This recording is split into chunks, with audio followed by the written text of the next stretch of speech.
भस्म रुमाली, भाल चंद्रमा गंग शीश और गल में भुजंग सजा ली। भूत प्रेत सब नाचने लागे, भांग सभी को पिला दी।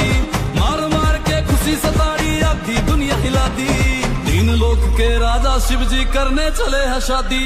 चले बराती भोलेनाथ की शादी।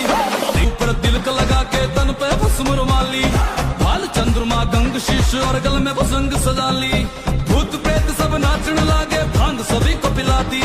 मार मार के खुशी सताड़ी, आधी दुनिया हिला दी। तीन लोक के राजा शिव जी करने चले हैं शादी। चले बराती भोलेनाथ की शादी।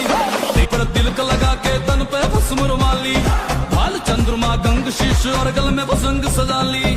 भूत प्रेत सब नाचने लागे, भांग सभी को पिला दी। मार मार के खुशी सताड़ी, आधी दुनिया हिला दी। तीन लोक के राजा शिव जी करने चले हैं शादी। चले बराती भोलेनाथ की शादी।